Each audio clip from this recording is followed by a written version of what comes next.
Good morning. Tara, bilisan na natin ang basa sa Bible, guys.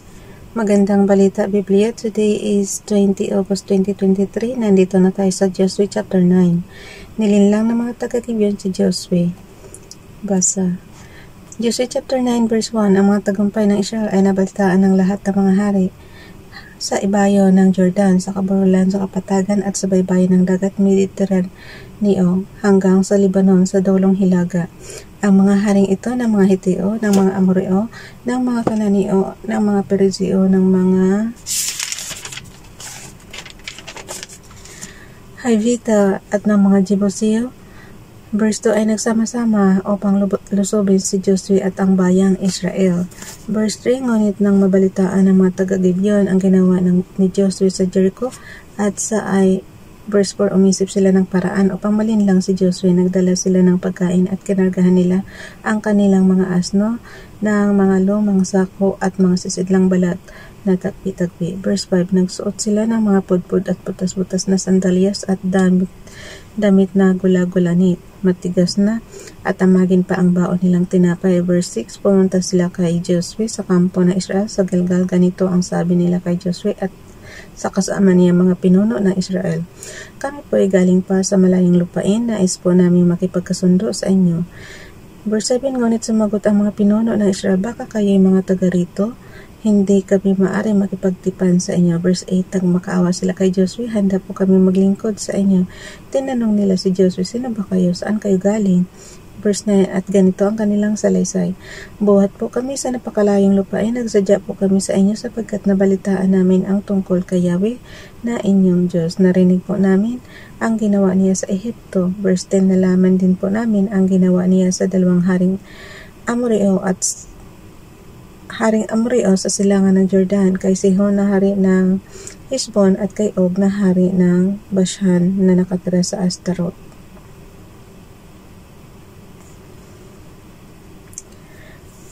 Verse 11, kaya't isinugo po kami ng aming matatanda at mga kababayan, nagdala po kami ng baon at naglakbay hanggang dito upang makipagkita sa inyo at paabutin sa inyo na kami handang maglingkod sa inyo. Marapatin po sana ninyo makipagkasundo sa amin.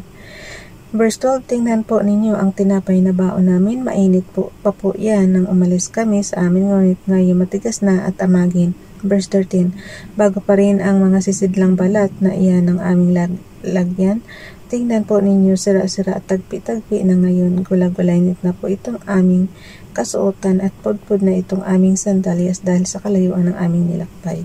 Verse 14, tinikman ng mga pinuno ng Israel ang mga pagkain, ngunit hindi man lamang sumangguni kay Yahweh. Verse 15, kaya't nakipagkasundo sa kanila si Joshua at nangako na hindi sila papatayin. Sumang-ayon din sa kasunduan ang mga pinuno ng Israel. Verse 16, 3 araw pagkatapos pagtibayin ang kasunduan, nalaman ng mga Israelita na hindi pala taga-malayo ang mga taong iyon, kundi taga-roon din sa lupaing iyon. Verse 17, kaya lumakad sila at pagkatapos ng 3 araw ay natagpuan nila ang mga tinitirhan ng mga taong iyon, ang mga lungsod ng Gibeon, Sefera, Beerot at lungsod ng Jearim. Verse 18, ngunit hindi magawang patayin ng mga Israelita ang mga tao iyon sapagkat ang mga pinuno ng Israel ay nanumpa sa kanila sa pangalan ni Yahweh at nagreklamo ang buong bayan laban sa pangyayaring iyon. Verse 19, kaya't nagpaliwanag ang mga pinuno, nakipagkasundo kami sa kanila sa ngalan ni Yahweh ang Diyos ng Israel. Hindi natin sila maaring saktan. Verse 20, kailangang igalang natin ang kanilang buhay, kung hindi, baka tayo parusahan ng Diyos dahil sa sumpang aming binitawan sa kanila. Verse 21, hayaan ninyo silang mabuhay. Gagawin natin silang tagapangahoy at taga-igib. Verse 22, ipinatawag naman ni Joshua ang mga taga-Gibeon at kanyang sinabi, bakit ninyo kami nilinlang? Bakit ninyo sinabing kayo'y taga-malayo? Kayong taga-rito pala kayo. Verse 23, dahil sa ginawa ninyo, isinusumpa kayo ng Diyos, buhat ngayon magiging alipin namin kayo, taga-pangahoy at taga-igib sa bahay ng aking Diyos. Verse 24, sumagot sila, ginawa po namin iyon sapagkat napatunayan namin na talagang iniutos ni Yahweh na inyong Diyos sa lingkod niyang si Moises na ipamahagi sa inyo ang mga lupaing ito at lipulin ang lahat ng taong nakatira dito. Bilisan na natin guys at nagre-reklamo na tiyan ko. Okay. Ang bilis rin ng oras, so baka okay. Dahil sa ginawa ninyo'y isinumpa, yung verse 23, inulit ko ha. Dahil sa ginawa ninyo, isinusumpa kayo ng Diyos, buhat ngayon magiging alipin kayo, tagapangahoy at tagaigib sa bahay ng aking Diyos. Verse 24, sumagot sila, ginawa po namin iyon sapagkat napatunay namin na talagang iniutos ni Yahweh na inyong Diyos sa ilingkod niyang si Moises na ipamahagi sa inyo ang mga lupaing ito at lipulin ang lahat ng taong nakatira dito. At ngayong kayo ngayon dumating na natatakot po kaming baka kami lipulin ninyo. Verse 25, kami po'y nasa ilalim ng inyong kapangyarihan ngayon, gawin po ninyo sa amin ang inyong mamarapatin. Verse 26, kahit ipinagtanggol ni Joshua ang mga taong iyon at hindi pinabayaang patayin ng mga Israelita. Verse 27, subalit sila'y ginawa niyang mga alipin, tagapangahoy at tagaigib sa altar ni Yahweh, nanatili sila sa kalagayang iyon hanggang ngayon at naglilingkod sa altar ni Yahweh saan man sila kailanganin. Nandito na tayo sa Joshua chapter 10. Kaya pa ito guys. Mahaba. Ba't gano'n ang haba ngayon ng chapter? Nagreklamo agad eh. Guys, nandito na tayo sa Joshua chapter 10. Nalupig ang mga Amoreo. Basa. Joshua chapter 10 verse 1. Nabalitaan ni Adoni-Zedek, hari ng Jerusalem, na sinakop at tinupok ni Joshua ang lungsod ng Ai. Nabalitaan din niya ang ginawa ni Joshua sa hari at mga mamamayan ng Ai, at ang ginawa niya sa hari ng Jericho at sa mga taga roon. Nalaman din niya na ang mga taga Gibeon ay nakipagkasundo at nanirahang kasama ng mga Israelita. Verse 2, labis itong ikinabahala ng mga taga-Jerusalem sapagkat ang Gibeon ay kasing laki ng mga lungsod na may sariling hari, higit na malaki kaysa Ai, at magigiting ang mga mandirigma nito. Verse 3, kaya nagpadala ng mensahe si Adoni-Zedek kay Hoham, hari ng Hebron, kay Peream, hari ng Jarmut, kay Japhia, hari ng Lakis, at kay Dibir, hari ng Eglon. Verse 4, tingnan mo lang guys, ang dami ng lugar noong araw. It means iba-iba ang Diyos nila kasi bansang Israel lang talaga ang inaano ni Father God.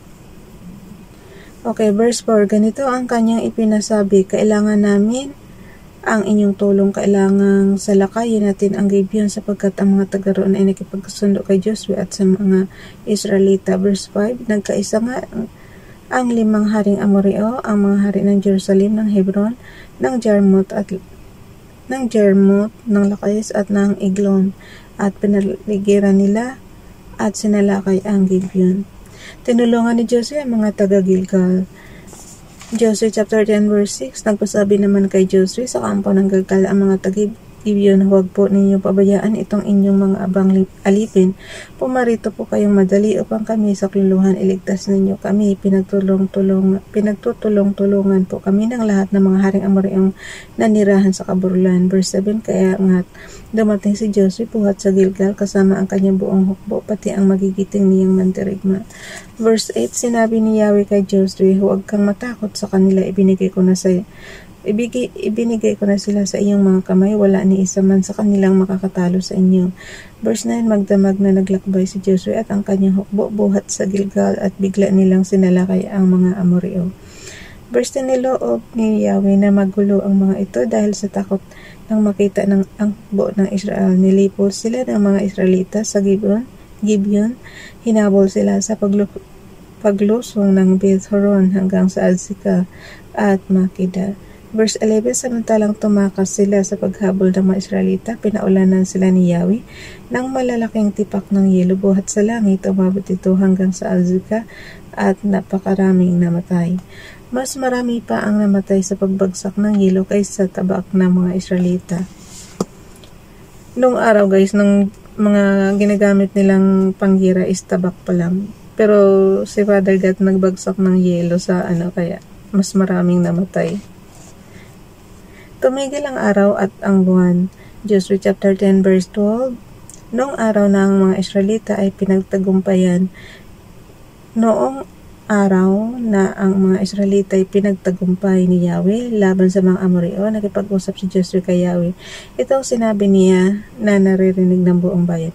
Huminto ka araw sa tapat ng Gibeon at ikaw rin buwan sa libis ng Ayalon.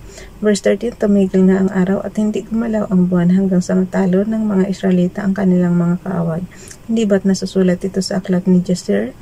Tumigil ang araw sa gitna ng langit at hindi lumubog sa buong maghapon.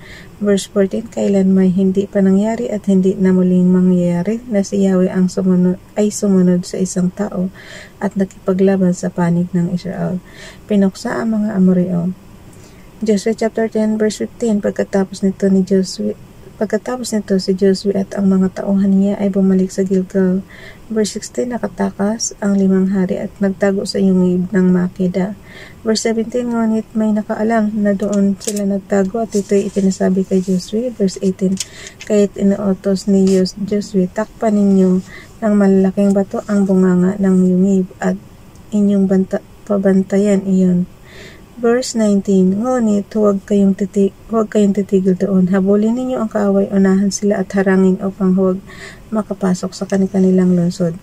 Iniligay na sila ni Yahweh sa inyong kapangyarihan. Verse 20, at sila nga'y pinuksan ni Joshua at ng kanyang mga kawal kahit may ilang nakatakbo at nakapasok sa mga napadirang lungsod. Verse 21, at bumalik na sa kampo sa Makeda ang lahat ng makawal ni Joshua. Buhat noon, wala nang nangahas magsalita laban sa mga Israelita.